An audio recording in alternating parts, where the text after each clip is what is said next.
Hey guys, welcome back to my channel. So if you're new here, my name is Sejal and I'm currently studying and living in Busan, South Korea, and I'm doing my master's in international studies from Donga University. So as you know, in the last video I have talked about how to apply to Donga University and what steps you have to follow in order to apply to Donga University. So this video will be the final part of the series, and today I'm going to talk about what you have to do after filling the online application form. And also I will be talking about the documents that you need to prepare in order to submit the hard copy of your application. So without further ado, let's get into the video. So after you fill your online application at Study in Korea website, and after you submit your documents online, so you will get a notification about admission results, and you can see if you're selected or not, and then you have to pay your tuition fee.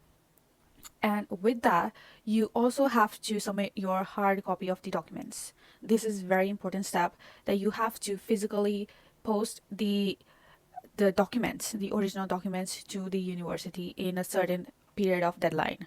And after you submit your hard copy of documents to the address they have mentioned in the message or email, whatever you got, after you submit that, you will have to apply for visa in Korean embassy.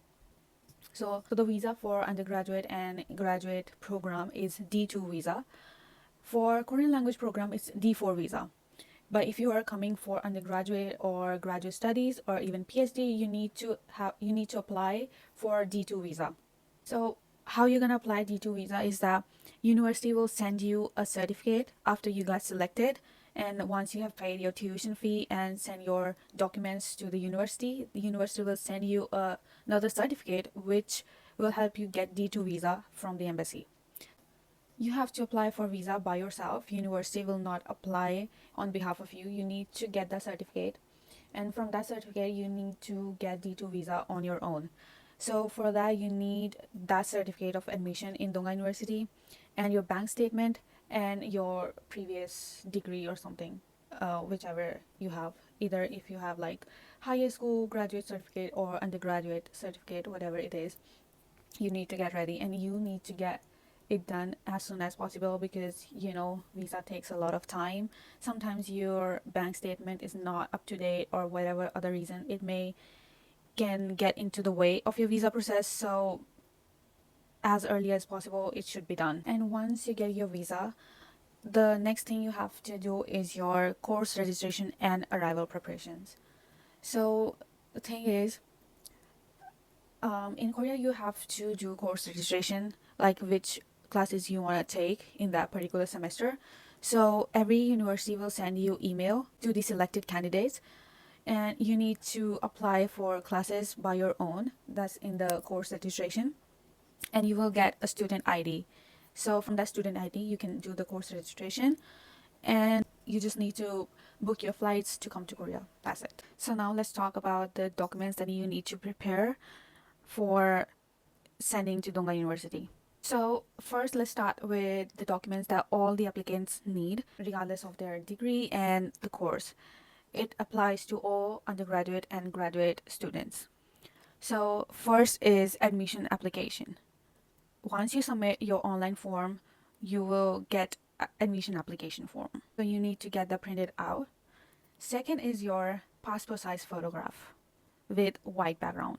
Make sure it is the latest photo that you clicked, because even for like 6 months prior photograph will not work. They need the latest updated photograph of yours, and they have like certain criteria. It should be 3 centimeter by 4 centimeter with white background, and it has to be glued on the application form. Next is copy of your passport, the first and last page, I guess, in which you have your photograph and your address in detail. The fourth document that you need to prepare is copy of your parents' ID cards. So it's basically a proof of citizenship of your parents. They just want to see if they are Koreans or non-Koreans. That's it.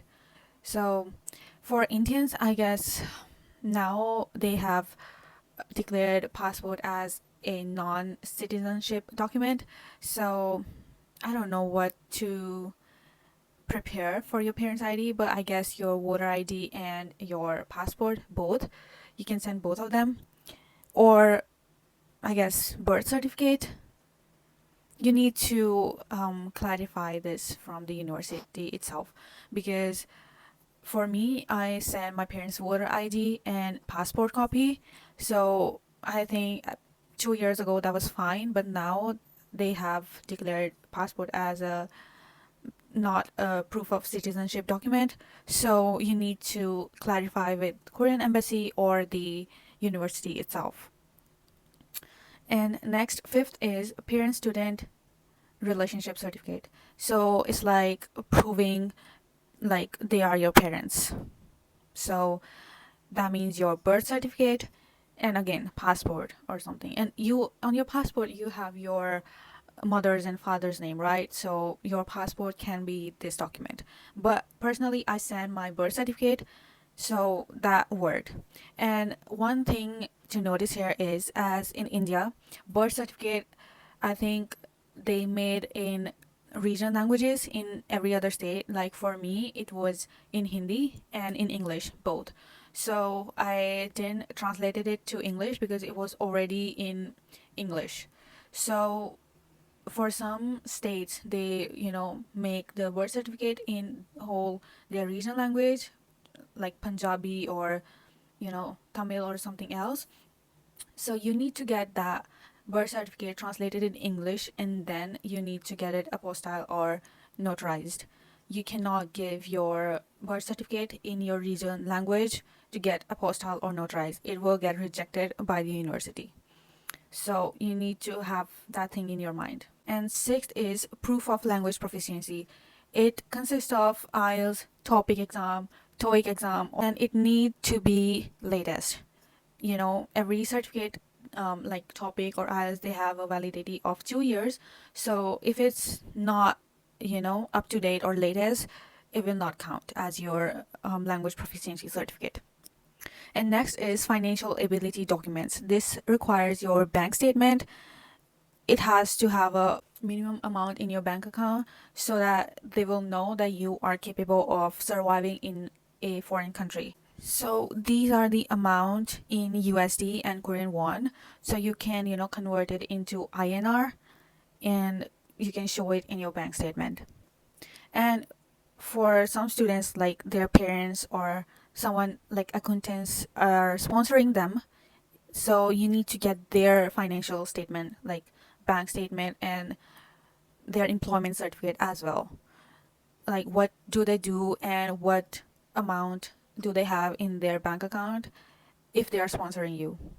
So, and eighth is consent for academic records inquiry. So you don't need to prepare it yourself. This document will be in the online form that you fill on the Study in Korea website. You just need to get it printed out and sign it. That's it. You need to put it in your documents. It's a consent form that you are signing for Donga University to, see your documents and use them in their record. So now let's talk about the additional documents that required for undergraduate degree students only.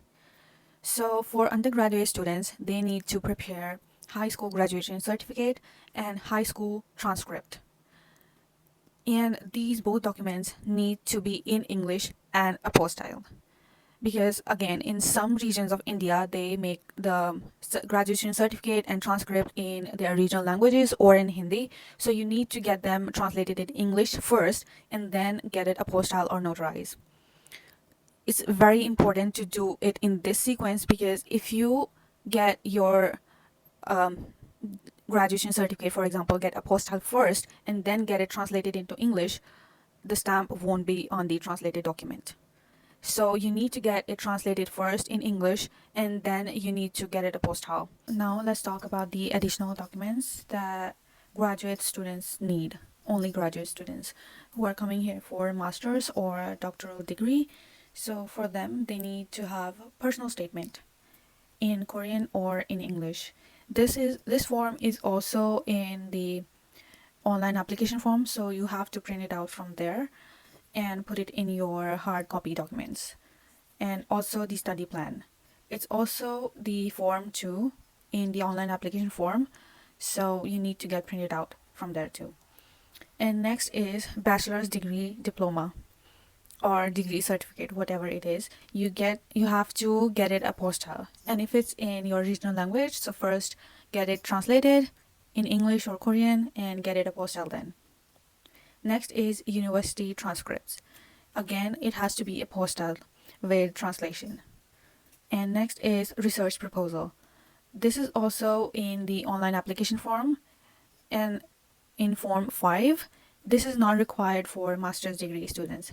This is only requirement for the PhD students who have done their master's degree in their country and coming to Korea for PhD degree. And next is letter of recommendation. So it depends on your degree and course.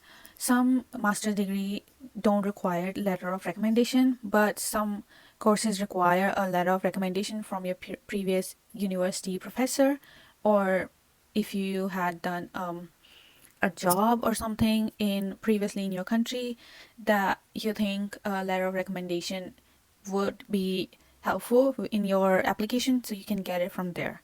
Also, you can check all these document requirements on the Donga University website. I will put the link in the description so you can check that out from there. And next is portfolio requirements. So the degree like fashion designing or architecture, or the things that need portfolio, you need to send the portfolio with your hard copy documents through post to the university. It's a requirement for you can check it on your degree website that they require portfolio or not. Usually they require portfolio to see your previous work, if you had done any in your country. Whatever it is, you have to send it as a portfolio to the university with your hard copy documents. And again, these additional documents need to be translated if it's in your regional language to English or Korean, and then you have to get it apostille. Otherwise, whatever document that you will send will not be considered a document. And I get this question a lot, that do we need to send our original documents to the university, like the original degree certificate that you got from your previous university or your high school? You don't need to send the original document to the university, okay? You have to send the photocopied of original document and apostille photocopy to the university. You get it? If you send your original document to the university, they will not give you. Once you send all these hard copy documents, you will not get it back in any situation. So you need to be careful. That is your original document. You need to have original document by yourself, because you're not gonna use it only in this application form. You need that documents throughout your life. So once you give it your original documents to any university, they will not give you back. So you need to get them photocopied and then apostille. Okay, some people do, like if their original document is in English, they will get it apostille and then make a photocopy. That is also considerable. Or some people get the photocopy first and then get the apostille stamp on the photocopy. That is also considerable. You can do both ways, but do not send your original documents to the university in any case. They will not give you back. Even if you say or email them, they will not give you. Once it's in their record, it will be permanent.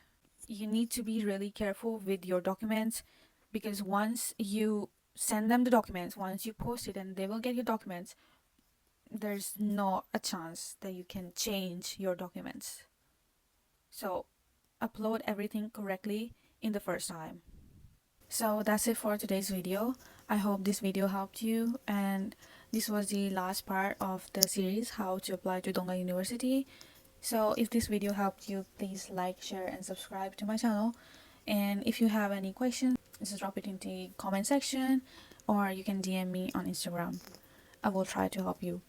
And one thing I want to say here is that if you DM me on Instagram, I would like you to just directly ask the question, what's your query about. Just directly send me the question and I will try to help you. If you start with like, hi, I need your help with application process or something. So it's really difficult for me to answer to that question because I don't know what's your actual inquiry about, you know? You have to fill your application by yourself. I cannot help you with that. I don't know your about your life or your grades, etc., etc. So I cannot help you with that. I can only help you if you are stuck in between your application process and or if you don't have any certain document, or you are facing any difficulty in some in between process. I can only help with that. I cannot help you to how to fill the application form or like what to fill in that, because it's not possible for me. And some people ask me about other university application processes or something. So I'm really sorry. I can only help you with my university because I am studying in Dongha University, so I can only help you with that. And sorry, I don't know what to say about. So yeah, if you need any help in between your application process or something, you can ask me the question directly and I will help you with my best. And yeah, that's it. Thank you so much for watching.